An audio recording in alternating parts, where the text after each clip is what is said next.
Hey guys, tonight we begin with a story that's both tender and thought-provoking, the often overlooked history of people born with Down syndrome.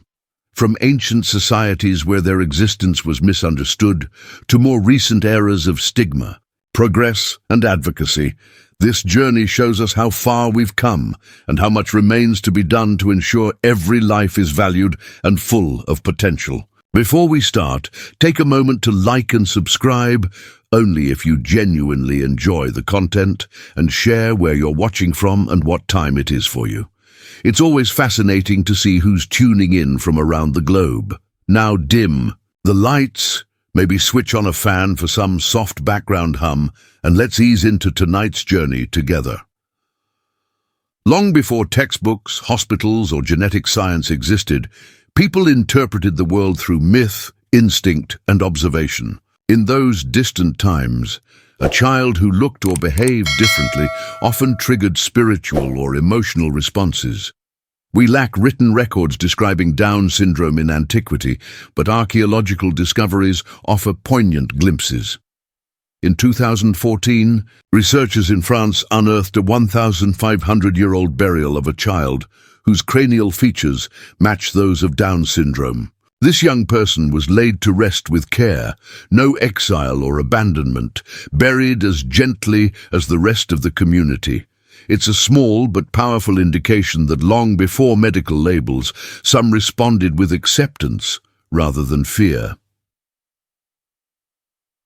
In a world without diagnoses, perhaps this child was thought of as a quieter soul, held more often, spoken to softly, loved inherently because of their differences. In other ancient cultures, physical or intellectual variations were interpreted through spiritual frameworks. Some individuals were revered as connected to the divine, while others were feared or excluded. With no medical understanding of conditions, like Down syndrome, reactions depended on time, place, and societal attitudes. Multiple ancient burials, possibly in Rome and the Andes, show that people with Down syndrome have always been part of humanity, not a modern phenomenon, not a flaw to fix, but a natural thread in our collective story. These burials whisper, "I was here, I mattered, I was not forgotten." Moving into the classical world, Greece, Rome, Egypt, India, we enter civilizations rich in myth and symbolism. Difference was rarely seen medically. It was metaphorical or religious. Those who appeared different might be viewed as touched by gods, cosmic messengers, or ominous signs. A child with Down syndrome, noticeable facial traits, slower speech, gentle demeanor, might spark myth rather than diagnosis. Some cultures saw such children as spiritually blessed, others as omens of misfortune. Although ancient texts don't explicitly mention Down syndrome, they reveal a worldview where difference was fate, prophecy, or imbalance. In some communities, these children lived at the heart of family life, while in others, they were hidden or abandoned. It varied with cultural belief and communal temperament. For example, ancient Hindu texts sometimes framed distinctive births as karmic cycles, a soul returning in a new form to heal or be healed, acknowledging spiritual value. But without medical insight, people with Down syndrome remained vulnerable to superstition, often denied rights, protection, or opportunity. They existed at society's margins, sometimes honored, often feared, rarely understood. That misunderstanding persisted for centuries, cloaked in folklore, religion, and later early science. During the Middle Ages, from the 5th to the 15th century in Europe, religious dogma, social hierarchy, and fear shaped treatment of those outside societal norms. Children with Down syndrome lived in a world of moral judgment. Different speech, slower learning, distinct appearance could be seen as divine punishment or demonic presence. Rumors in villages might blame mothers or families. Without science, fear filled the gap, and fear often results in cruelty. Many children were hidden, kept indoors or sent to monasteries and convents. Some found shelter and care, others were isolated and neglected. Yet amid this silence, there are glimpses of compassion. Religious orders that viewed all life as sacred sometimes referred to those with intellectual differences as spiritually pure. In rare instances, monks and nuns offered gentle care and calm routine, though full inclusion was still rare. Surviving records, parish logs, art, burial sites hint at families and caregivers who quietly accepted and loved these children. Midwives, healers, or religious figures mentioned gentle, slow children who were deeply cherished. In monastic settings, some were included in daily tasks, gardening, worship, household duties, not judged by productivity, but valued for presence. Medieval art sometimes depicts figures with Down syndrome-like features, possibly as angels, shepherds, or humble saints, suggesting that even then they were viewed as part of humanity, sometimes even beauty. While these were exceptions, not the norm, they matter. They reveal that in fearful times, individuals chose care because of compassion, not obligation. These small acts laid the groundwork for a future that could truly see them. As Europe emerged into the scientific curiosity of the 17th and 18th centuries, perception began to shift. Faith and superstition made room for study and classification, the dawn of modern medicine. In 1866, British physician John Langdon Down, working at the Royal Earlswood Asylum, published his landmark paper describing patients with almond-shaped eyes, rounded faces, shorter stature, and affectionate dispositions. Though chromosomes were unknown then, he identified a pattern, unintentionally naming the condition. Unfortunately, his language reflected Victorian racial prejudice, referring to his patients as Mongolian idiots, a label that persisted shamefully for over a century. Yet Down advocated for humane care, structure, and dignity, quite progressive. Compared to his peers, Down's work marked a turning point. People with Down syndrome were identified, studied, and, crucially, not invisible. Though medicalized and sometimes stigmatized, their condition became a focal point for study. This moment began the journey toward understanding, and though it would traverse dark chapters, it set the stage for later discovery, advocacy, and empowerment. In the 19th and early 20th centuries, industrialization brought institutions designed to house those who didn't fit in society. Families, often encouraged by doctors or clergy, placed their children in asylums that promised safety and care, but often delivered isolation and deprivation. Overcrowded, underfunded facilities mixed children with Down syndrome alongside those suffering major mental or physical illness. Uniforms, rigid schedules, no personal growth. The children were removed from family, community, even their own identity. The public, shielded from their existence, believed myths that these individuals couldn't learn or contribute. Schools didn't adapt, workplaces didn't include, they didn't belong.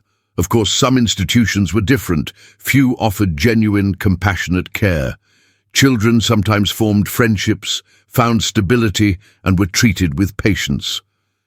But overall, institutionalization meant erasure from society's awareness, and with the few caregivers who recognized their worth, rare, isolated figures amid a widespread system of neglect. Perhaps the most tragic part of this era is how many bright, kind, and capable individuals spent their lives behind locked doors. Not because they posed any danger, but because society simply wasn't ready for them. This period in history is sobering, yet it laid the groundwork for change. Eventually, those once hidden would begin to emerge, not alone, but supported by families, advocates, and a collective voice the world could no longer ignore. As the 20th century progressed, so did science and medicine, though not always inhumane. Directions. A time that should have brought greater understanding of Down syndrome instead became dominated by cold theories and harmful ideologies that stripped away human dignity. This was the era of eugenics, born from a misguided ambition to improve the human species. The eugenics movement gained traction worldwide. It wasn't limited to fringe groups. It was endorsed by governments, medical institutions, universities, and public health programs, all under the banner of science. People with Down syndrome were labeled unfit, defective, and a burden. The rationale was chilling. If certain traits were seen as undesirable, perhaps they could be prevented or eradicated through sterilization, institutionalization, or selective reproduction. In countries like the United States, Canada, Sweden, and the UK, laws permitted the forced sterilization of individuals with intellectual disabilities. Many young men and women with Down syndrome were sterilized, often without their knowledge or consent under state guardianship. They were denied the right to parenthood, family life, and even control over their own bodies. The fundamental aspects of being human, love, connection, choice, were systematically stripped away. Nowhere was this ideology more violently enforced than in Nazi Germany. Under Adolf Hitler, the idea of a pure race led to horrific consequences. The T4 program specifically targeted children and adults with disabilities, including Down syndrome, for extermination. Thousands were removed from their families and killed in clinics posing as hospitals. Some were starved, others poisoned with gas or lethal injections. Their deaths were disguised with false reports, listing causes like pneumonia or heart failure. Their identities were erased, their lives dismissed as unworthy. These atrocities were not committed in secret or as acts of war. They were government policy executed in the name of so-called progress. This chapter must never be forgotten. It reminds us how science, when separated from ethics and empathy, can become a tool for destruction. Even during these darkest times, there were parents, nurses, and quiet resistors who protected lives, recognized their value, and spoke truths the world refused to hear. These individuals planted the early seeds of resistance. At the core of Nazi Germany's cruelty was the T4 program, a state-run euthanasia initiative aimed at eliminating people with disabilities, including those with Down syndrome. It began subtly, with letters inviting families to bring their children to special clinics for better care. Hopeful and desperate, many parents complied. But once admitted, the children were never seen again. Named after its Berlin headquarters, Tiergartenstrasse 4, the T4 program had a horrifying mission to eradicate lives considered unworthy. Doctors, nurses, and administrators worked together to carry out these mass killings with official documentation and cold bureaucratic efficiency. Children with Down syndrome were among the first to be targeted, often the youngest, most visibly different, and most defenseless. Some were killed soon after arrival, others were studied, then euthanized. Families received false death certificates with causes carefully fabricated to avoid suspicion. The cruelty of the act was matched by the deception. By the time public, outrage brought the T4 program to a formal end in 1941. Over 70,000 people had been killed. But the killings continued, less visibly, throughout the rest of the war. These weren't casualties of combat. They were babies in cribs, teenagers with bright eyes, adults who loved art, music, or storytelling. They were individuals with Down syndrome whose lives were seen as too inconvenient, costly, or different to be spared. The legacy of T4 casts a long shadow.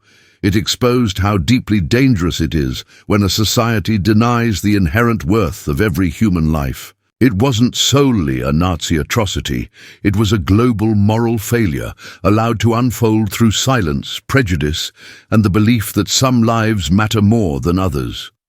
Yet, even from that darkness, change began to take root. A global awakening, stirred as the world, confronted by the horrors of the Holocaust, began to reflect on inclusion, ethics, and the true meaning of care. It would take decades to repair the damage, but the reckoning had started. In the aftermath of World War II, as the world faced the unimaginable horrors of the Holocaust, a shift began. quietly but steadily. The global community had witnessed the brutal consequences of dehumanizing entire populations. While the initial response focused on race and religion, the moral shock soon extended to people with disabilities, including those with Down syndrome. The revelations of the T4 program ignited a new consciousness. Parents who had been told to abandon hope, to institutionalize their children or remain silent, began to resist. They refused to accept a future of confinement or shame for their sons and daughters. They began to organize, first in small local groups, then through national movements. In the US, the 1950s and 1960s saw the rise of advocacy organizations, such as the National Association for Retarded Children, now the ARC, providing families a collective voice to demand respect and rights. These early advocates were not politicians. They were everyday mothers and fathers who loved their children and believed their lives held meaning. They challenged outdated laws, sought better medical support, and fought for access to public education, something that had been widely denied to children with intellectual disabilities. The broader civil rights movement gave them momentum. As people across the country pushed for racial and gender equality, disability advocates joined the call, asserting that everyone, regardless of ability, deserved equal rights under the law. Across the globe, in the UK, Scandinavia, Australia, similar movements took shape. Parents built support networks and pressed governments for change. Advocates created newsletters, hosted conferences, and launched training for teachers and caregivers. A sense of unity began to emerge, not only among families, but among people. With Down syndrome themselves, self-advocacy was born. Individuals began speaking on their own behalf, marking a critical transformation. It was no longer about others speaking for them, it was about making their own voices heard. This visibility marked a turning point. People with Down syndrome were stepping out of the margins and into the public sphere. And though challenges remained, a new truth had taken hold. They had something to say, and the world had to listen. As advocacy grew through the 1960s and 70s, something transformative occurred. People with Down syndrome began to speak out, not through intermediaries, but with their own voices, lives, and choices. The silence started to break. In many countries, new laws opened the doors of public schools to children with intellectual disabilities. In the United States, the 1975 Education for All Handicapped Children Act guaranteed every child, including those with Down syndrome, access to free and appropriate public education. It was a turning point. For the first time, many children were welcomed into classrooms rather than shut out. Education brought more than learning, it brought visibility. Children with Down syndrome were no longer hidden. They were learning with peers, making friends, joining school plays, going to dances, and gaining self-esteem. Teachers, many of whom had never worked with intellectually disabled students before, discovered something profound. These children could learn, grow, and enrich the entire school environment. Their inclusion benefited everyone. This visibility expanded beyond classrooms. As social attitudes evolved, people with Down syndrome began appearing in magazines, television, and film. In the UK, the 1979 documentary A World Apart followed a young woman with Down syndrome and offered an honest, human portrayal that challenged public assumptions. Families also shared their stories through essays, memoirs, and photo collections, highlighting everyday joys and challenges. These narratives didn't ignore difficulties, but they dismantled the stereotype that life with Down syndrome was only about struggle. Most significantly, self-advocates began rising. Young adults with Down syndrome started giving speeches, attending conferences, and describing their own experiences. Their message was clear and powerful. We are not less, we are different, and we have something to say. This era marked a vital milestone. the beginning of real visibility. Society was finally being asked to see and hear people with Down syndrome not as statistics, but as human beings. By the 1980s and 1990s, this growing movement of advocacy, education, and self-expression began reshaping both public policy and public perception. A deeper, more humane understanding of Down syndrome was emerging, one that saw individuals not as problems to manage, but as people to support, include, and empower. And the shift was powered by several forces coming together: medical advances improving health, educational reforms, expanding inclusion, and most significantly, a generation born into advocacy rather than silence growing up in plain sight. Medical care played a crucial role. Pediatricians gained better training for developmental disabilities. Heart surgeries, once deemed too risky for children with Down syndrome, became common, boosting survival rates. Early, consistent therapies, speech, occupational, physical, helped children reach skills once thought unreachable. Life expectancy climbed. In the 1960s, many with Down syndrome weren't expected to live beyond adolescence, but by the 1990s, many reached their 50s or 60s, with some living into old age. For the first time, these individuals weren't just surviving childhood, they were entering adulthood with full lives ahead. Society began to ask, what kind of adulthood could they have? Could they work, live independently, marry? Increasingly, the answer was yes. Supported employment programs connected adults with Down syndrome to meaningful jobs in grocery stores, offices, hotels, even self-led businesses. Housing co-ops and group homes enabled semi-independent living. Around the world, stories emerged of romantic relationships, marriages, heartfelt friendships among people who, just decades before, might never have crossed paths, much less imagined a future together. It became evident. People with Down syndrome are more than their condition. They are individuals with strengths, struggles, personalities, and dreams, and society was gradually making space for them. By the early 2000s, something remarkable was unfolding. Individuals with Down syndrome, once hidden in institutions or raised quietly at home, were stepping forward, not for pity or tokenism, but to be seen, heard, and recognized for who they are. Representation moved beyond medical journals and newsletters. People with Down syndrome appeared in commercials, modeling campaigns, TV shows, and even on stage. Audiences worldwide began to see the joyful, complex, deeply human reality of Down syndrome through those living it. In 2009, Australian model Meline Stewart made international headlines as one of the first professional models with Down syndrome. Her photographs challenged long-standing fashion norms. Meline walked runways in New York, Paris, and London, inspiring thousands and shifting the industry's standards. In Spain, Pablo Pineda became Europe's first university graduate with Down syndrome. He went on to become an educator, public speaker, and inclusion ambassador. His visibility dispelled myths that people with Down syndrome couldn't think deeply, study, or contribute intellectually. On US television, Lauren Potter starred in the hit show Glee, giving visibility and confidence to a new generation. Her advocacy, on and off screen, helped normalize a once misunderstood condition. But this was more than fame. It was everyday visibility. People with Down syndrome working in bakeries, greeting hotel guests, living in apartments, celebrating birthdays with their communities.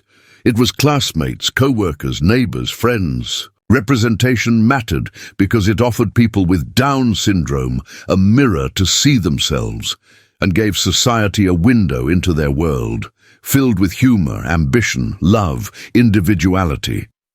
From hidden to seen, from misunderstood to embraced. This was the power of presence, and the world was finally watching. Despite all this, the journey toward full inclusion is unfinished. Today, we live in a world of both progress and contradiction. While many societies have made meaningful strides, others still struggle to accept, support, or recognize lives that don't fit conventional expectations. One of the most complex issues is prenatal screening.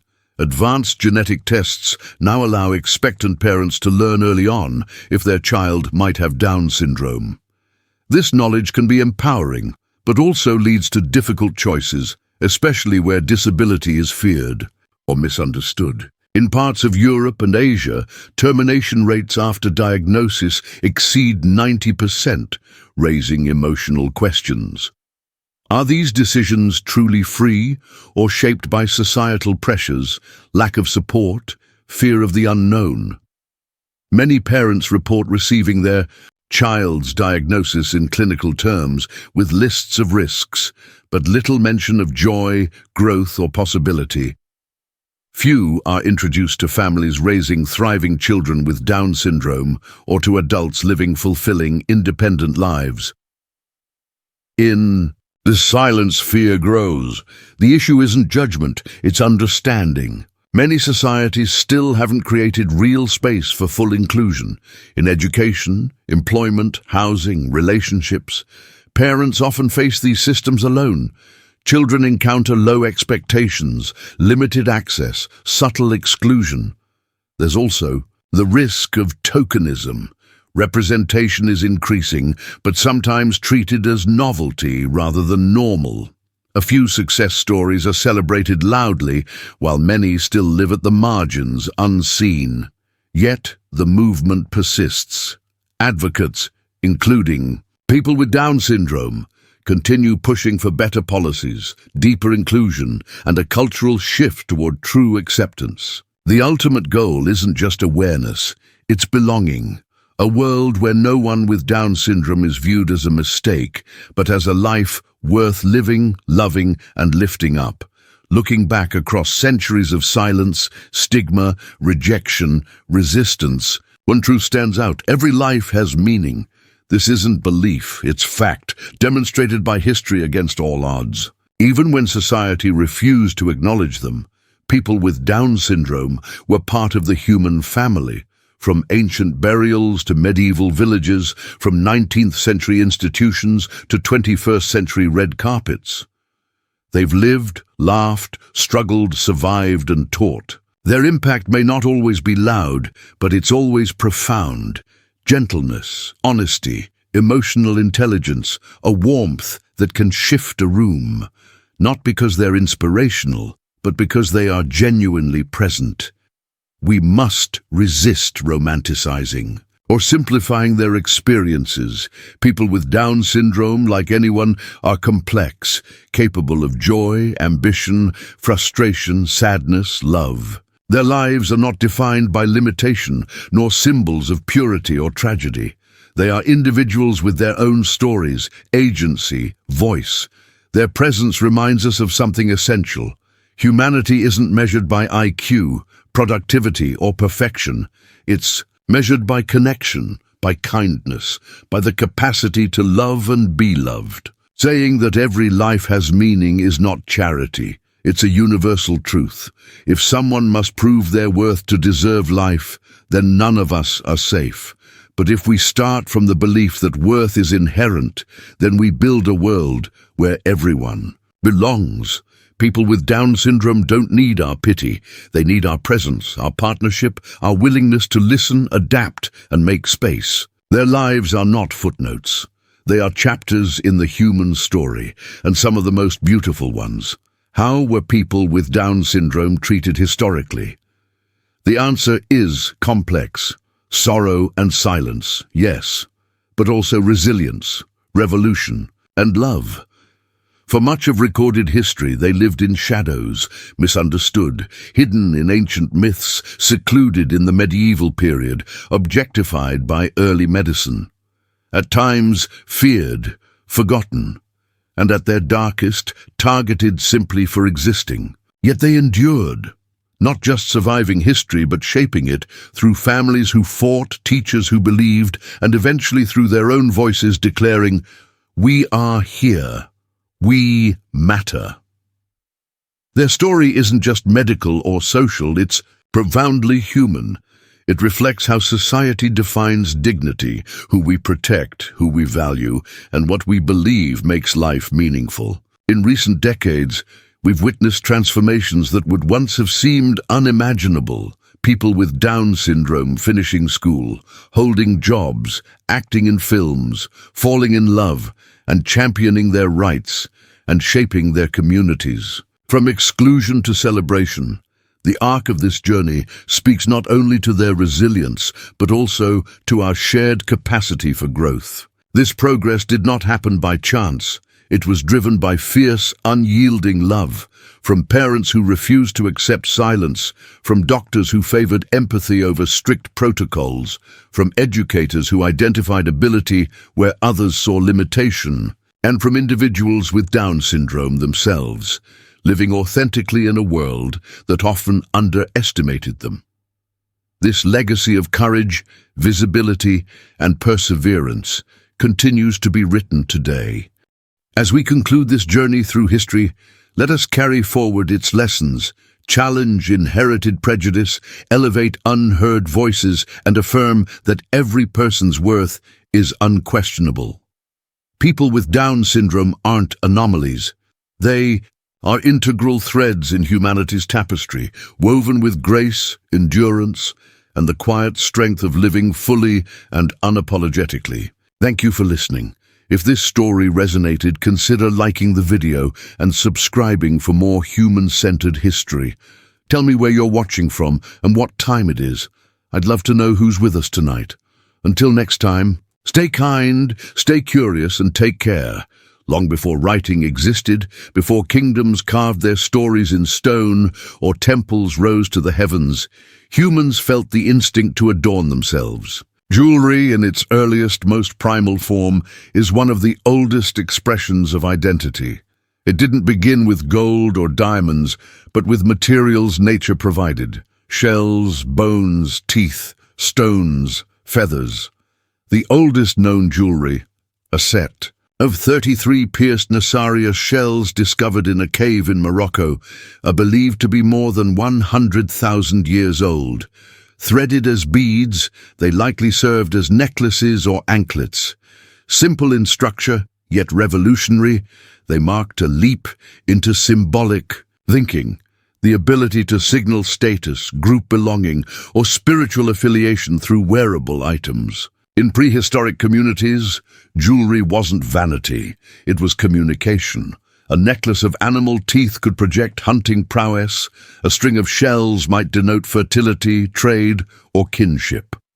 In many early European and African burials, ornaments, placed on necks, wrists, and ankles, suggest jewelry's role in death rituals, guiding spirits to the afterlife or affirming sacred lineage. Even nomadic or tribal groups, despite survival being their primary concern, invested time in crafting adornments, shaping, polishing, engraving, and applying pigments. This demonstrates that jewelry held deep meaning, a way to carry memory, magic, and purpose. What's remarkable is that early jewelry emerged independently across the globe, from Siberian mammoth ivory bracelets to African ostrich shell beads, showing a universal human impulse to belong, to express, and to elevate the flesh with symbolism. This silent language of identity, protection, beauty, and belief was our first adornment, and from that first bead, a world of ornamentation was born. As early societies grew into civilizations, jewelry advanced in complexity alongside them. In Mesopotamia, cradle of civilization, gold ceased being a mere metal and became a symbol of power and prestige. Artisans in Sumer, Akkad, and Babylonia crafted intricate pieces of gold, silver, and gems like carnelian, lapis lazuli, and agate. These adorned both people and statues in temples as divine offerings. Motifs held meaning, spirals suggested eternal life. Geometric patterns reflected cosmic order.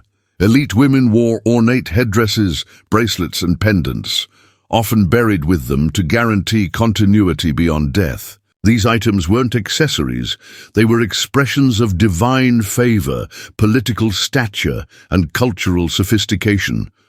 In sun-drenched Egypt, jewelry took on even deeper spiritual significance. Gold, plentiful in Nubia, was viewed as the flesh of gods, eternal, flawless, divine. Every piece worn by pharaohs and priestesses served purposes of protection, invocation, and metamorphosis.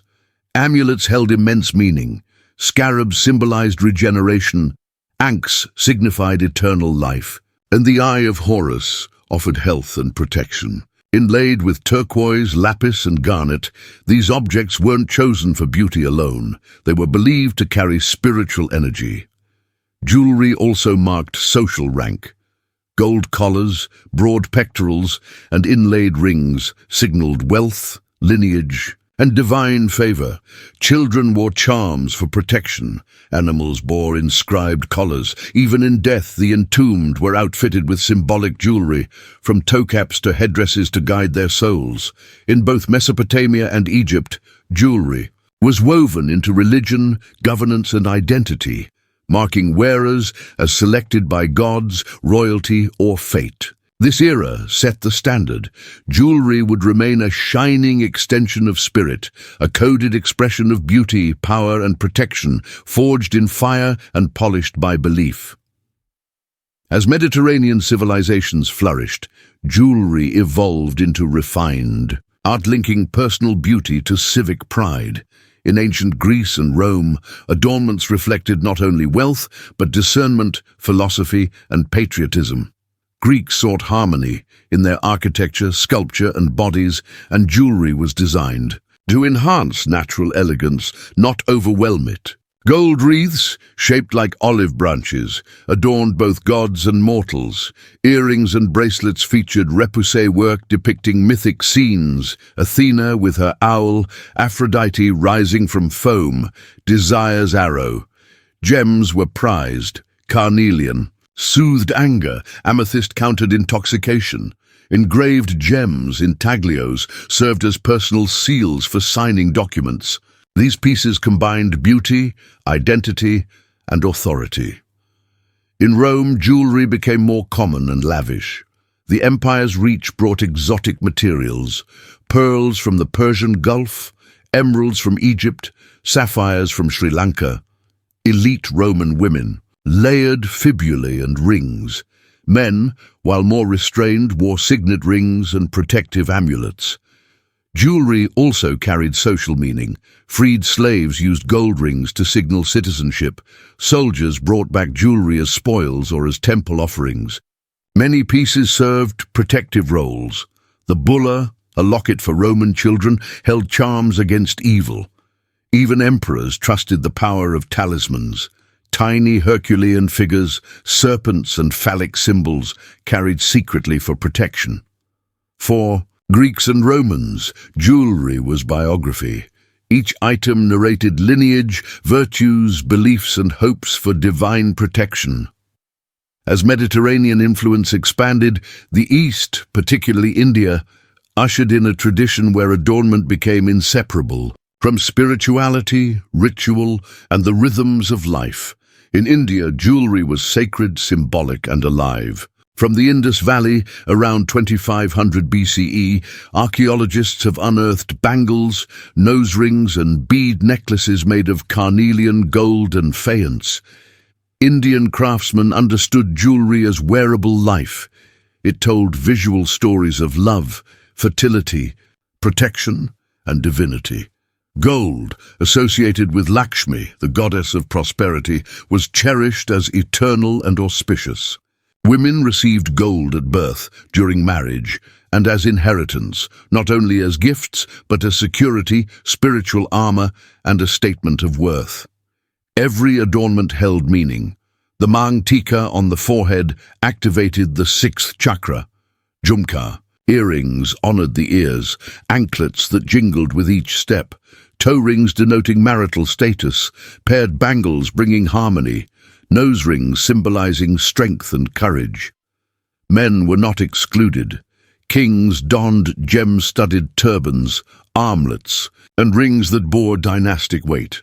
Warriors entered battle with talismans around their necks and wrists, blessed by priests to instill courage and protect against death. In regions like China and Southeast Asia, jade became the stone of immortality, prized above gold. It was believed to preserve the spirit and balance the body.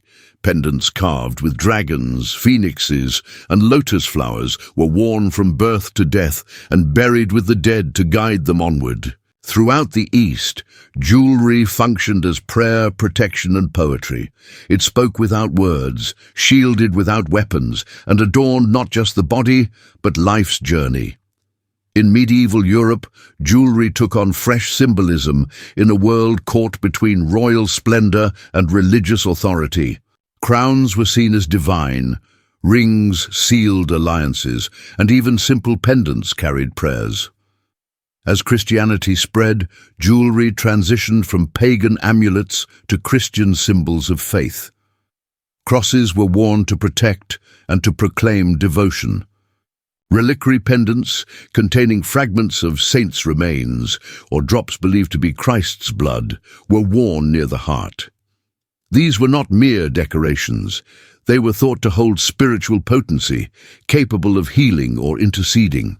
On behalf of the wearer, monasteries and churches commissioned goldsmiths to craft ornate chalices and bishops' rings as both religious objects and exquisite art, and rosary beads threaded with pearls or jet. Each item served to evoke reverence, display devotion, or assert authority. Jewelry had become more than personal, it was political and theological. In royal courts, gemstones told lineage and legitimacy. Sapphires for wisdom and divine favor, rubies for courage and passion, emeralds for fertility and renewal. Monarchs used these gems like words, crafting meaning with every jewel. Feudal. Lords exchanged rings to confirm loyalty, and knights carried jeweled tokens, often a lady's brooch or locket, over their armor as a charm and badge of their cause. Mourning rings, engraved with names and dates, memorialized loved ones, their emotions sealed in gold. Sumptuary laws among the merchant class dictated who could wear what, pearls for the elite, base metals for commoners. Yet even peasants wore simple adornments, a copper ring or braided cord with a bone charm, small tokens that held personal meaning. In medieval Europe, jewelry ceased being merely about wealth or beauty. It became a vessel for belief, a tool of allegiance, and a bridge between earthly life and the divine. As Europe emerged from the Middle Ages, the Renaissance brought a rebirth of light. Jewelry reached new heights, intellectual, artistic, and personal. Nobles, merchant families, and rising dynasties commissioned custom pieces from master goldsmiths. Inspired by classical Rome and Greece, craftsmen introduced enameling and arranged colorful gemstones in balanced designs. Goldsmiths collaborated with painters, poets, and architects. Portraits from the 15th and 16th centuries show nobility wearing delicate chains, jeweled hairnets, and pendants with rubies, sapphires, and pearls. Jewelry was symbolic. A locket might hold a lover's portrait or a lock of hair. A brooch could depict allegory, Cupid for love, the phoenix for renewal, the Ouroboros for eternity. Religious pendants, etched with saints or biblical scenes, were tucked discreetly inside elaborate designs. Rosaries of gold and coral beads served both prayer and prestige. Gem-cutting advanced and rare stones traveled globally. Diamonds from India, emeralds from Colombia, pearls from the Persian Gulf. These jewels were treasured, discussed, and gifted diplomatically. Women layered necklaces and earrings. Men wore office chains, signet rings, and ornamental sword hilts. Jewelry became a canvas of identity, aspiration, and artistry, a divine expression worn close to the skin. During the Baroque era, 17th, early 18th century, jewelry became theatrical, a public display of wealth and imperial reach. European courts, notably Louis XIV's France and the Habsburgs in Spain and Austria, turned decoration into spectacle. Necklines plunged, collars rose, and every exposed area became a display of gems. Women wore dresses covered in clustered gemstones. Men draped themselves in heavy gold chains and jeweled insignia. Hairpins, shoe buckles, gloves, and fans were encrusted with stones. This extravagance was fueled by conquest. European colonial powers brought riches from India, Africa, and the Americas, diamonds from Golconda, emeralds from Colombia, and gold. Mined through forced labor-filled royal treasuries, jewelry became a reflection of colonial dominance, dazzling symbols of ambition.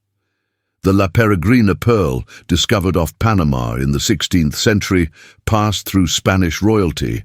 Napoleon's brother and Elizabeth Taylor behind its beauty lay centuries of conquest, labor, and cultural exchange. Baroque jewelry wasn't subtle.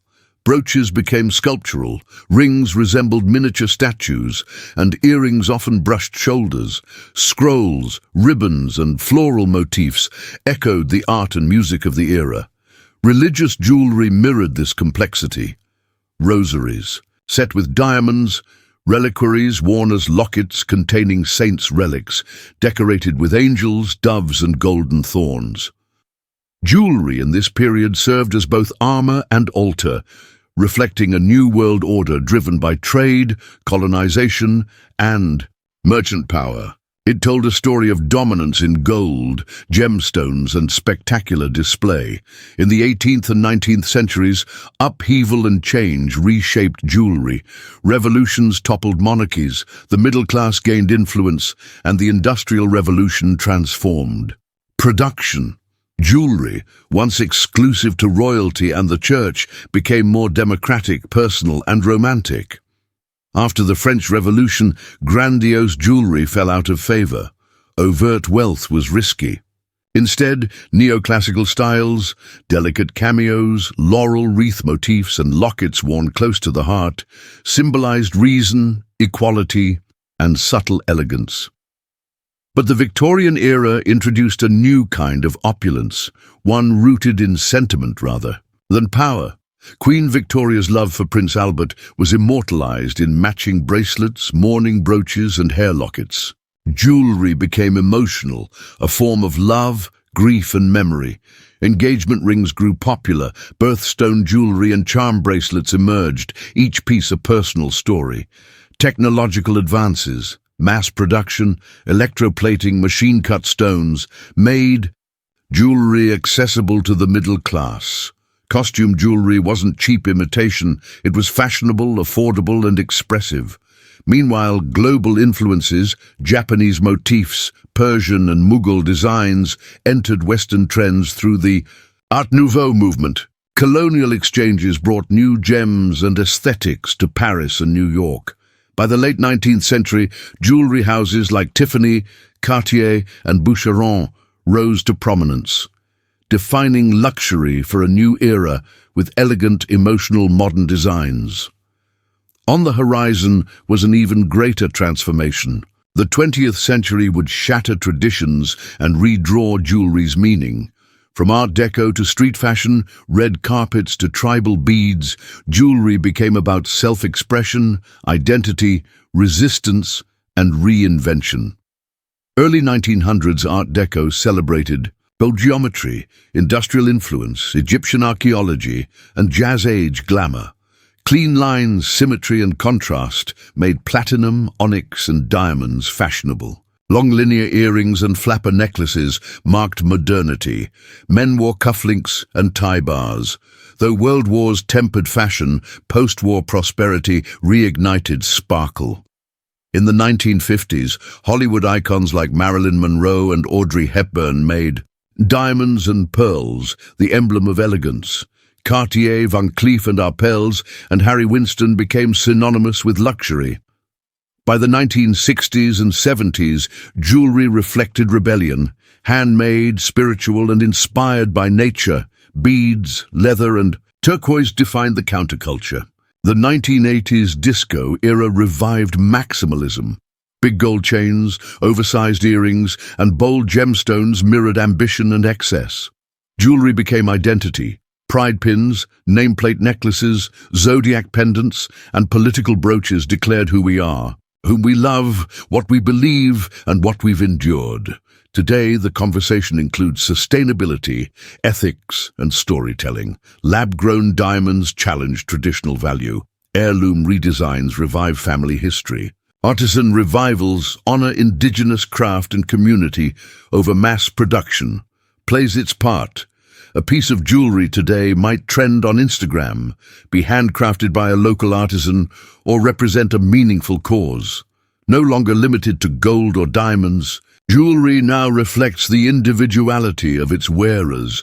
It's not just about shine, it's about significance. From Mesopotamian amulets to modern signet rings, jewelry speaks volumes, and as long as people seek self-expression, it always will. Along the glittering coast of southern Italy, not far from the bustle of modern Naples, rests a site that once rivaled Rome's magnificence, Baia. Today it lies partly submerged, quiet and largely forgotten, yet beneath its calm waters and crumbling ruins lies something remarkable. A sea-lost chamber carved into volcanic rock, cloaked in steam and legend. Known to many as the Oracle Tomb, some whisper it's an actual gateway to the underworld. To the ancients, Baia wasn't merely a city, it was a sanctuary of pleasure and prophecy, vice and vision. Planted atop the restless Campi Flegrei supervolcano, with its trembling earth, hissing gases and bubbling waters, the site gave the physical world a fragile quality, as though something else existed just beneath the surface. For centuries, Baia served emperors, generals, and poets. Opulent villas stood on cliffs, statues of gods and heroes overlooked private harbors. But as the land sank and the sea swallowed it, much was lost underwater. Marble promenades and mosaic. Floors now lie below waves, preserved in silence and monitored only by fish and occasional divers. Amid those submerged marvels, one chamber stands apart. Partially waterproof, near ancient baths, it descends into darkness, no ordinary ruin. Crafted with intention, layered in symbolism, and aligned with forces beyond architecture, this space hints at something sacred or forbidden. Stepping into it today is entering a different realm, one where myth may still linger in the stones. Modern archaeologists call it the Oracle Tomb, but older sources refer to it as the antrum or cavern, a space where the boundary between life and death thinned, vapors induced prophecy, and daring souls descended not only into the earth, but deep into the ancient Roman psyche. Whatever remains inside still resonates. The Oracle Tomb awaits, its story beginning where land meets sea. Baia wasn't a typical Roman settlement. It was the empire's escape, a retreat for emperors, aristocrats, and the elite. Not built for governance or war, but for indulgence. Overlooking the Bay of Naples, Baia glittered with luxury, soaked in pleasure, and shadowed by scandal. On its marble streets, one brushed elbows with power. In its thermal springs, one bathed in rituals of healing and hedonism. It wasn't just wealth that gave Baia its fame, but its unique volcanic landscape. Perched atop the Campi Flegrei, the region's restless energy heated its baths, steamed the air, and lent a metallic scent. Romans called it the god's breathing place. Earth alive, exhaling sulfur and whispering through steam. Here, Roman engineers and artists built grand bathhouses, domed pavilions, and private palaces matching anything in the capital. Nero had a villa here, as did Julius Caesar and later Hadrian. These weren't sleepy retreats. They were theaters of politics, affairs, and decadence. As Seneca the Younger warned, what happened in Baia never left Baia. But Baia's geological marvel was also its downfall. Over time, volcanic activity that warmed its springs began to shift the land, a process called bradysism. The ground rose and fell with gas movements, and by the late Roman era, the sea had taken hold. lower temples, gardens, and mosaic floors. Now rest beneath shallow, shimmering waters, an eerie underwater museum where divers drift past marble columns and forgotten sculptures. What once exulted in pleasure now sleeps, preserved by the sea, a ghost of empire. Amid these sunken wonders and still fishes, one structure stayed hidden for centuries, an ancient chamber carved into myth, said to lead to the underworld itself. The oracle tomb of Bayer lay buried nearly 2,000 years, cloaked in volcanic soil and legend. It stayed forgotten until the mid-20th century, when a British amateur explorer and civil engineer named Robert Paget made an extraordinary find. In the 1960s, Paget, along with Keith Jones and a small volunteer team, began excavating near the ancient baths of Bayer. Guided by ancient texts, geological surveys, and intuition, they found a narrow, stone-lined passage descending into the hill. Initially, it looked like Roman engineering, but deeper in, they noticed deliberate curves, sudden temperature drops, rising humidity, and finally a steep ramp flanked by rock-carved benches. It wasn't an aqueduct. It was ritualistic. Deeper. Still, it culminated in a chamber partially submerged in water. Sulphurous steam rose from a dark pool, the air thick, visibility low, and the space felt charged, as if the stone retained memory. Paget believed they'd uncovered the legendary Antrim, a sacred cave linked to the Cumaean Sibyl, Apollo's prophetic priestess. This was no traditional tomb. It was a portal, a constructed descent into the underworld, where rituals of prophecy, initiation, perhaps even necromancy unfolded. Its layout matched classical descriptions. Virgil's Aeneid speaks of Aeneas descending into Hades near Lake Avernus, just miles from Bayer, led by the Sibyl through a cave of choking fumes and shadows. Paget and his team seemed to retrace that path, even if academia at the time largely ignored their findings. The Oracle Tomb remained among the most haunting archaeological discoveries of the 20th century, not for what it conclusively proved, but for what it suggested. Myth could leave physical traces. To appreciate the Oracle Tomb's mystery, one must return to Roman myth. Stories whispered by poets, preserved by scribes, feared by pilgrims. One figure towers in underworld lore, the Cumaean Sibyl. Legend says she lived by Lake Avernus, a volcanic crater near Bayer, marked by rising fumes that killed birds overhead. It was fitting for a seer claiming to channel gods and spirits. Her prophecies were often cryptic, frightening. Supposedly, she entered trance-like states provoked by volcanic vapor, her voice echoing in a cave descending into the earth. Scholars debated the location of her fabled oracle for centuries. Paget's discovery offered a compelling match. His structure mirrored classical texts. Virgil described a dark, steam-filled passage, earth-breathing heat, dripping water, and a hush at the underworld's entrance. The Oracle Tomb of Bayer echoes that imagery in both form and experience. Visitors recall oppressive heat, the sulfur scent, and the disorienting darkness at the tunnel's end. The water-filled chamber reflects any light like obsidian, and sound is muted, granting the space a tomb-like stillness. Whether it truly hosted the Sibyl or is a later Roman homage, it serves a haunting purpose. The metaphysical becomes material, fear becomes spatial. Here is a physical descent mirroring a spiritual one into unconsciousness, death, prophecy. The Oracle Tomb isn't accidental, it's a deliberate experience. Every corridor, incline, and chamber seems designed to guide not just the body, but the soul through transformation. In antiquity, entering it wasn't about exploring curiosity. It was ritual, an initiation, a descent into mystery, governed by fire, steam, and water, the elemental forces of the Roman underworld. As Robert Paget's team explored in the 1960s, they understood the tunnel as spiritual theater. The passage began subtly, then narrowed and twisted, descending into deepening heat and darkness. Carved benches suggested pilgrims paused to meditate or pray. The deeper one went, the more the volcanic heat intensified. Condensation slicked the walls.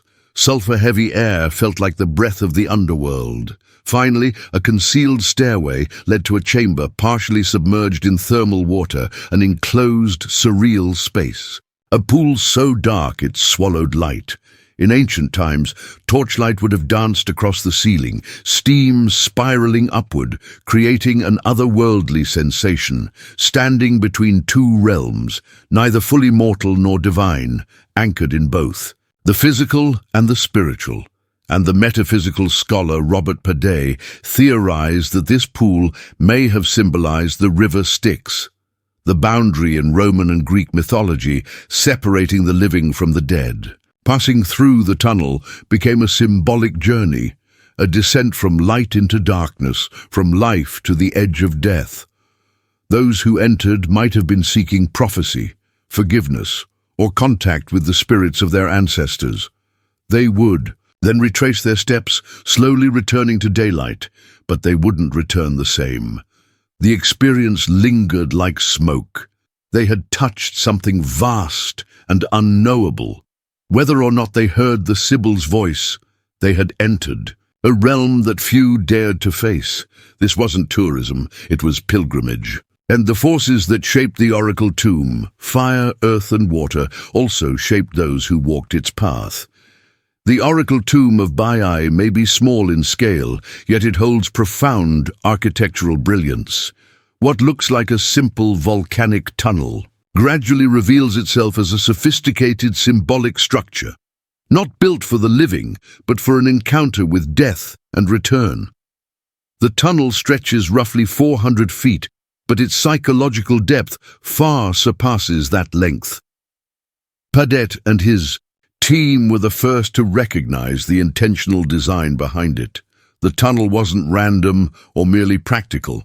Its structure, its angles, chambers, and orientation suggested an initiatory rite, not a bathhouse or burial place. It was myth turned into architecture. At first, the entrance seems benign, letting in light. But almost immediately, the path veers sharply, cutting off all sight of the outside world.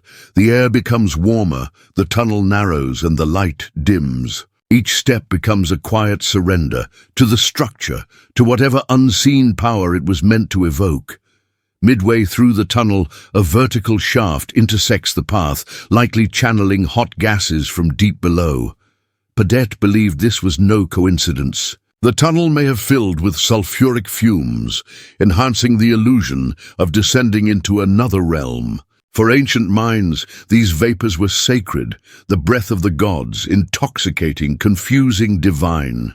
The tunnel bends again, leading to a steep staircase that descends into the final space, the so-called oracle pool.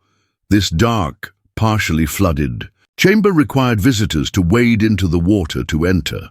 Some scholars speculate that a hidden priestess or attendant may have spoken from a concealed alcove, her voice altered by echoes and steam to seem otherworldly. In this view, the architecture itself acted as spiritual technology. It altered perception, shaped experience, and created not just the feeling, but perhaps the reality of divine contact. Like Egypt's pyramids or Mesopotamia's ziggurats, this was a space of passage between worlds. It wasn't meant to dazzle. It was meant to change you. The oracle tomb wasn't simply a place where rituals happened. It was the ritual carved into stone.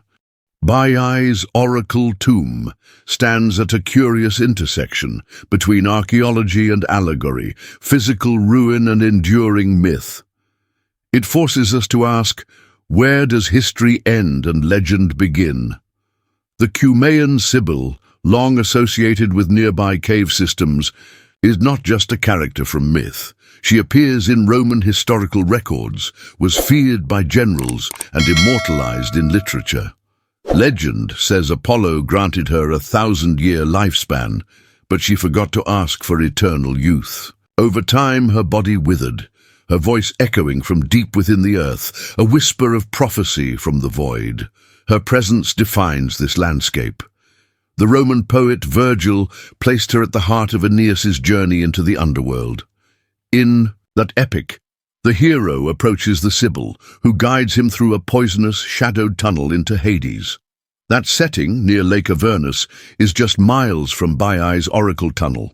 Baudelaire's discovery, the dark descent, the sulfuric vapors, the submerged chamber, parallels that literary descent with uncanny precision. Could this site have inspired the myth? Or was the myth so deeply held that it shaped the site's construction? Scholars still debate. Some see the tunnel as a complex Roman ritual space, designed to replicate a mythic passage, a sort of immersive spiritual performance for elite initiates.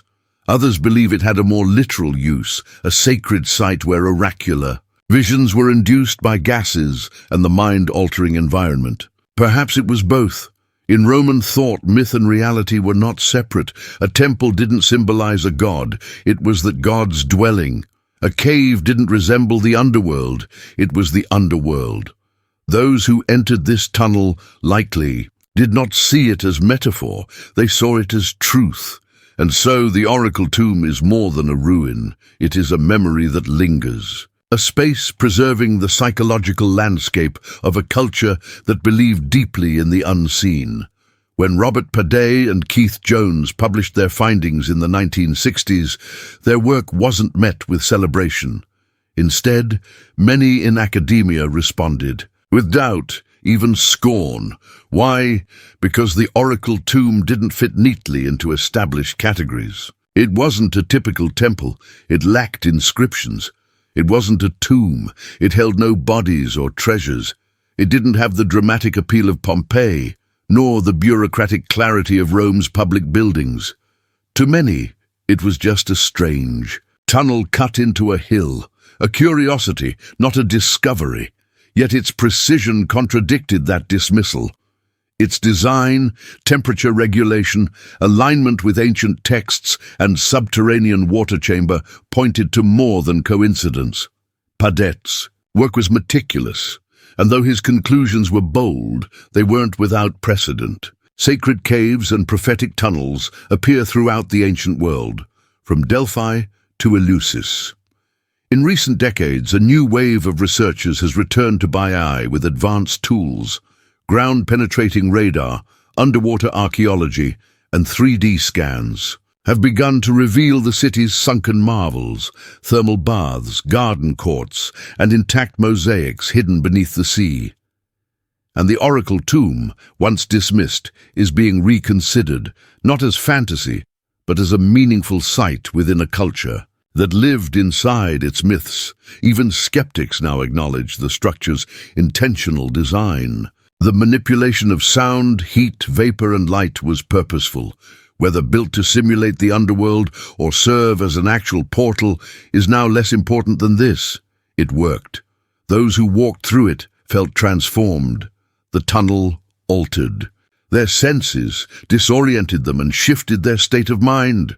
Through myth, ritual, or chemical influence, it brought them to the threshold of something unnamed, then guided them back. In this way, the oracle tomb mirrors all powerful spiritual experiences. It doesn't provide answers, it poses a question, etched in silence, in stone. Was this myth made real, or reality shaped by myth? Baiai's oracle chamber has been silent for centuries, yet it still urges us to listen with new ears, to see more deeply, and to ask if the ancients knew something we've forgotten. Today, the oracle tomb of Baiai lies mostly untouched by tourists, overshadowed by the ruins of Pompeii and Herculaneum. Its entrance is simple. No statues, no columns, no arches. The tunnel vanishes into the earth like a secret.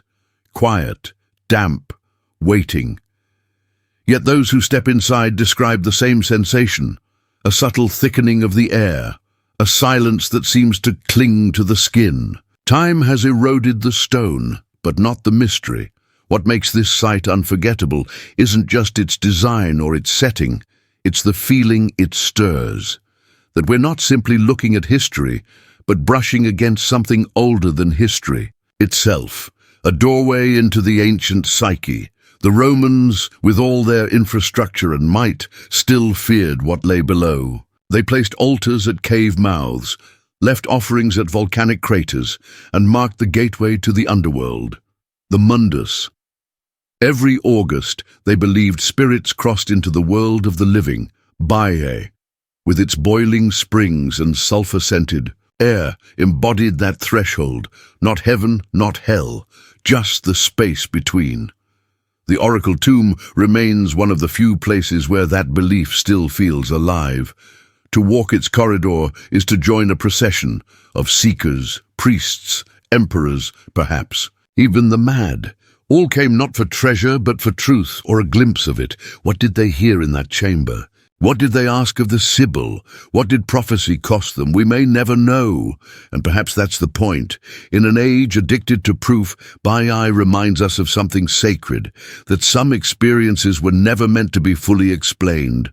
Some structures weren't built to hold answers, but to cradle questions gently, in silence, in stone.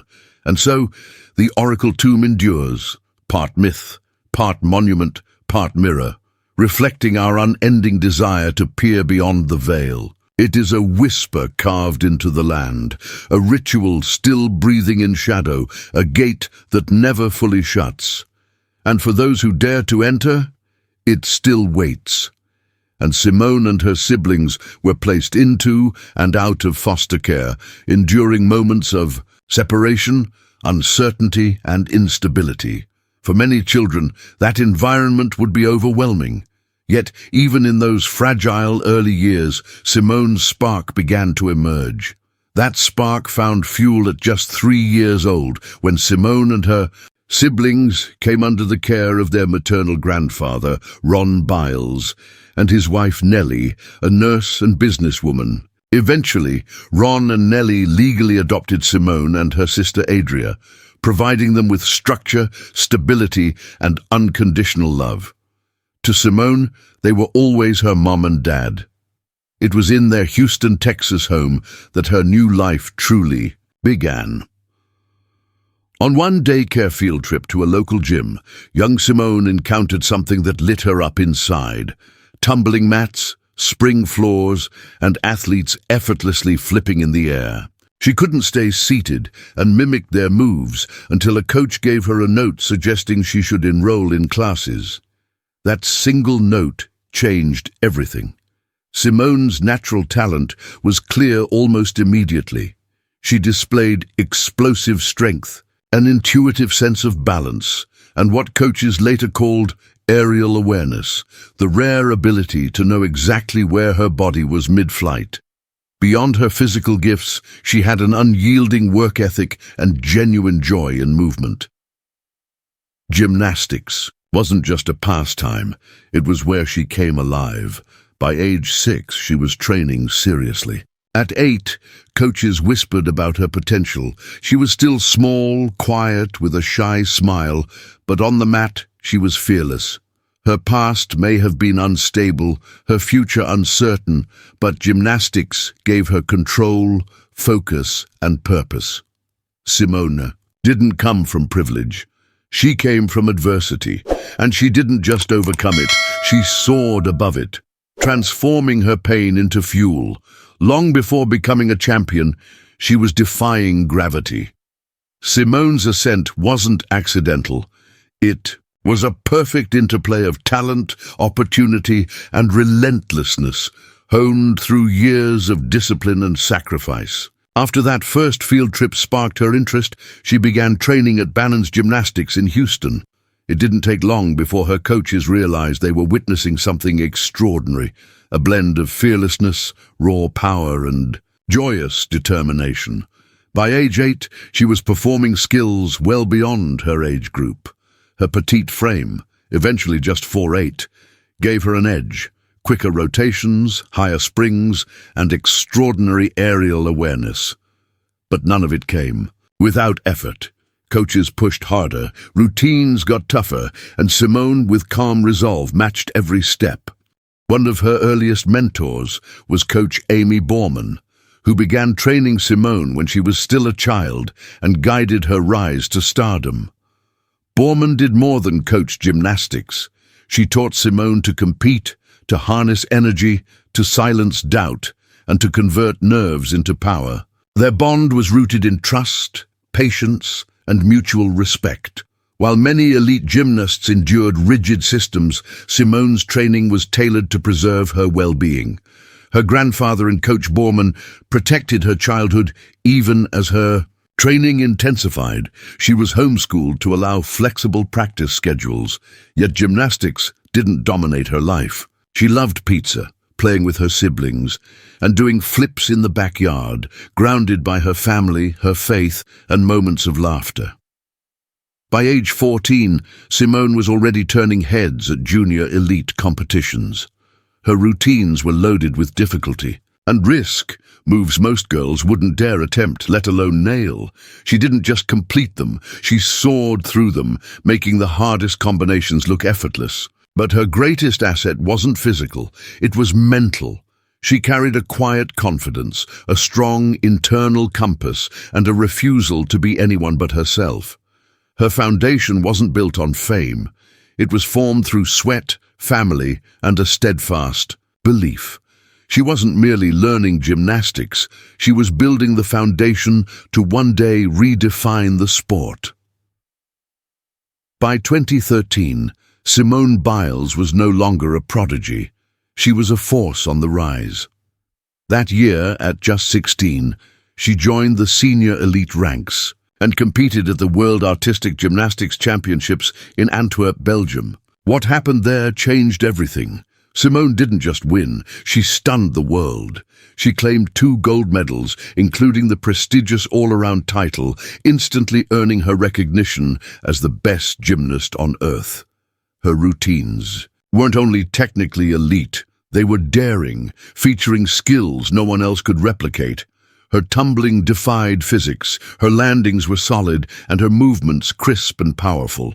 Suddenly, everyone realized she wasn't just another champion, she was competing in an entirely new realm. And she was just getting started. Over the next 3 years, Simone dominated in a way no woman had before. From 2013 to 2016, she captured 3 consecutive all-around world championship titles, a record unmatched by any American woman. Her performances became more complex each year, and her scores left others far behind. She made the impossible look routine. But it wasn't just difficulty that set her apart, it was presence. Simone competed with joy where others showed tension. She smiled, she danced between skills, and her radiant energy lit up arenas. Spectators weren't just watching gymnastics, they were witnessing an evolution. Commentators, judges, and former Olympians agreed. Simone Biles didn't just win, she redefined women's gymnastics. Her rise also coincided with a shift in the sport. The old norms of rigid grace and passive poise were giving way to power, personality, and authenticity, all of which Simone embodied. She refused to conform. She made the sport conform to her. By the time Rio 2016 approached, it was clear. Simone wasn't just the favorite, she was the future. In the summer of 2016, Simone Biles arrived in Rio no longer as a sensation, but as a global icon. Years of training, pressure, and anticipation had all led to this moment, and she delivered. She didn't just win medals, she redefined greatness under Olympic spotlight. Expectations were sky high, but she soared higher. Over the course of the Games, she captured 4 gold medals and 1 bronze, the most medals any American gymnast had earned in a single Olympics in over 30 years. She dominated in the all-around, vault, and floor and powered the U.S. team, nicknamed the Final Five, to gold in the team final. But it wasn't only what she won, it was how she won it. Her routines featured such difficult elements that scoring rules had to be adjusted. On vault, she flew with such speed it seemed gravity paused to watch. On floor, her signature Biles skill, a double layout with a half twist, became iconic. Her artistry and raw strength fused like never before. Crowds roared, commentators searched for comparisons, but Simone wasn't like anyone who came before. She was forging a new standard. Fellow gymnasts watched in awe, not envy, but respect. They recognized a complete gymnast in flawless command. Yet off the mat, Simone remained grounded. She shared go-offy selfies with teammates, laughed through media interviews, and credited her coaches, her family, and her faith. She wasn't just a competitor. She was a role model. Her Rio success wasn't only historic, it was transformative. It shifted how people thought about women athletes. Powerful, joyful, unapologetically dominant. She became the first woman of color to win Olympic all-around gold for the US, breaking barriers not only in skill, but in visibility. Simone Biles didn't just win in Rio, she owned it, with poise, grit, and grace. After Rio, Simone returned, home not just as a champion, but as a global phenomenon. She was no longer known solely within gymnastics. She was a cultural icon and symbol of excellence. But with this fame came new challenges. The weight of expectations, the demand for perfection, and quiet pressure to keep performing even when her mind or body needed rest. In the months after the Olympics, her life changed quickly. She participated in national tours with her teammates, made countless TV appearances, competed on Dancing with the Stars, released her memoir, Courage to Soar, which became a bestseller, signed endorsement deals, graced magazine covers, and walked red carpets. She had become a star beyond her sport, yet beneath the spotlight, a different reality was emerging. Every step she took was scrutinized. Every comeback was questioned. Every appearance carried an unspoken assumption. Simone must win. But Simone isn't built for complacency. In 2018, she returned to training and competition with renewed intensity, not as a young talent chasing a dream, but as a woman reclaiming her voice. At the 2018 US National Championships, she competed with 2 broken toes and a kidney stone. Most athletes wouldn't have stepped on the mat. Simone not only competed, she won, and with scores that outpaced everyone else. Her performance was not just dominant, it was defiant. Beneath the medals and smiles, few understood the emotional toll of being the greatest and the trauma simmering beneath the sport's dark history. Simone bore the weight of the sport's future and its painful past. The years after Rio weren't just about maintaining greatness.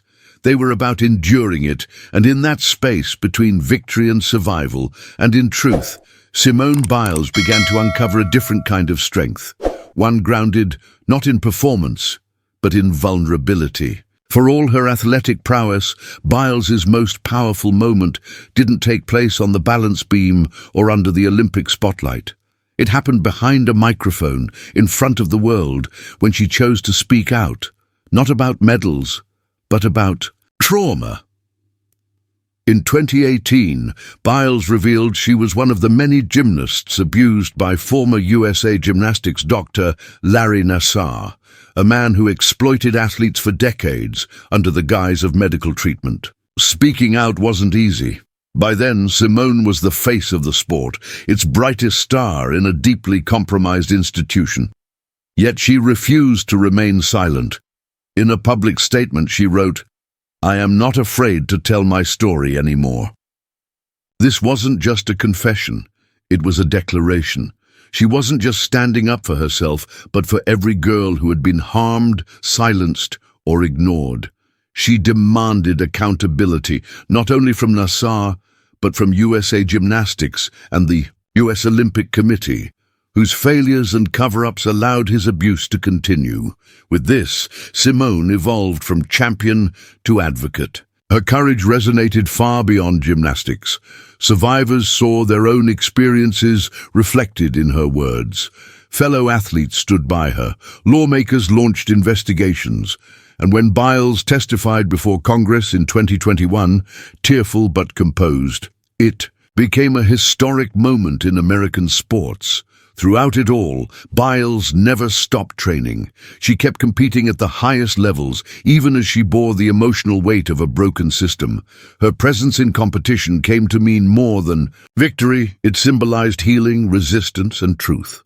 Redefined strength, not as quiet endurance, but as honesty. She proved that the greatest athletes aren't those who never falter. They're the ones who continue regardless. Simone blurred the lines between hero and human, showing you can be both. Through her voice, she achieved what even her most complex routines couldn't, as she broke the silence. And in that silence, a new kind of power emerged, one that didn't require applause to be meaningful. She wasn't just flipping through the air anymore, she was changing the foundation beneath us. By the time the delayed 2021 Tokyo Olympics arrived, Simone was the clear face of the Games. The world anticipated dominance, another round of golds, more gravity-defying moves. But instead, Simone delivered something far more valuable, a lesson in courage unrelated to medals. Midway through the team competition, after a shaky vault, she withdrew. At first, the announcement shocked the world. Then she explained she was experiencing the twisties, a mental condition where a gymnast loses the connection between mind and body during mid-air skills. For most, it's hard to imagine. For a gymnast, it's life-threatening. Suddenly, the world's strongest athlete had admitted something rarely spoken. I need to step back. And she did. Her decision sent ripples through the Olympics. Critics questioned her resolve. Commentators debated, but athletes across all sports rallied behind her. They understood the cost. They recognized the courage it takes to say, "Not today." Simone didn't vanish after stepping away. She showed up at the arena daily, cheering, encouraging, smiling, crying. She became a symbol, not just of competition, but of humanity under pressure. Days later, she returned for one final event, the balance beam final, and performed a scaled-back routine, earning a bronze medal. But the real victory wasn't the medal. It was the decision to prioritize her mental health, publicly. Simone changed the narrative on strength. In a culture that glorifies pushing through pain, she offered an alternative: wisdom, self-awareness, and radical openness. She reminded us that even elite athletes aren't machines. They're people, with boundaries, with pasts, with needs. And acknowledging those needs isn't weakness. It's a profound form of strength. In Tokyo, Simone didn't win 4 gold medals. Instead, she gave the world something more enduring: the permission to pause, to protect oneself, and to choose. Well-being over expectations. After the Olympics, many wondered if she would return. She had already moved beyond the sport, not only as its most decorated gymnast, but as a voice for resilience and truth. But Simone wasn't done, not with gymnastics and not with her own growth. She took over a year away from competition, focusing on healing, mentally, emotionally, physically. She pursued therapy, spoke at mental health events, and inspired athletes across disciplines to rethink what success truly means. And in 2023, she quietly made her return. When Simone walked into the arena at the US Classic in August 2023, it didn't feel like a comeback. It felt like a homecoming. She wasn't trying to prove anything. She wasn't chasing accolades. She was competing on her own terms, and still she dominated. At that meet, and later at the 2023 US Gymnastics Championships, she amazed once again with her evolving athleticism. She introduced new routines. She performed the Yurchenko double pike vault, a skill so advanced and risky that few men attempt it. It was named after her, like several others. Once more, she redefined the limits of the sport. But this version of Simone was different, more grounded, more at peace, more intentional. She was no longer just the greatest of all time. She was a woman in control of her story, choosing how and when to perform, and most importantly, why. Outside the gym, her life thrived as well. In 2023, she married NFL safety Jonathan Owens in a private ceremony, later celebrated with a larger destination wedding. She spoke openly about love, happiness, and the challenges of managing elite competition with everyday life. Her relationship stood as another example, not of perfection, but of stability and mutual support beyond the spotlight. Simone's return wasn't about reclaiming titles, it was about reclaiming herself. In doing so, she redefined what it means to endure in a sport known for burning out young athletes. She didn't come back as someone trying to prove her worth. She returned as someone who already had, and still, chose to rise again. By every measure, Simone Biles is the most decorated gymnast in history, with over 30 Olympic and world medals and 4 skills named in her honor. She's redefined the sport, not just through performance, but by changing the very idea of greatness. Yet her impact goes far beyond medals and accolades. She transformed the culture of gymnastics. Before her, strength was acknowledged, but elegance was celebrated. After her, the standard changed. She made it clear that difficulty, confidence, and power are just as worthy of admiration. She didn't just raise the bar. She propelled it skyward, spun around it twice, and landed smiling. Then asked, "What's next?" Simone has become a blueprint, not just for gymnasts, but for athletes everywhere. Her advocacy for mental health, safety, and self-worth sparked a movement. She showed that walking away isn't failure, that prioritizing your peace is an act of strength, and that sometimes the quietest moments speak the loudest. Today's young gymnasts don't just look up to Simone for her skill, they admire her character. She taught them it's okay to say no, to ask for help, and to define success on your own terms. In a world driven by constant performance, she offered something far braver: authenticity, and she's not done. Whether she competes in another Olympic cycle or follows a new path, her influence on gymnastics and on culture is here to stay. Her leotards are now in museums. Her story is the subject of books. Children all over the world are learning to cartwheel because they saw her do it. Simone Biles isn't just the greatest gymnast the world has ever seen.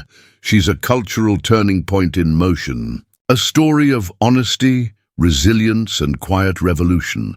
Her life reminds us that strength isn't about how much you can carry, but knowing when to let go. That excellence means nothing without integrity, and that the most powerful moves are the ones that bring you back to yourself. Her story isn't over, but even now, mid-vault, mid-flight, her legacy is landing right where it belongs, in the hearts of everyone she's lifted, simply by being who she is.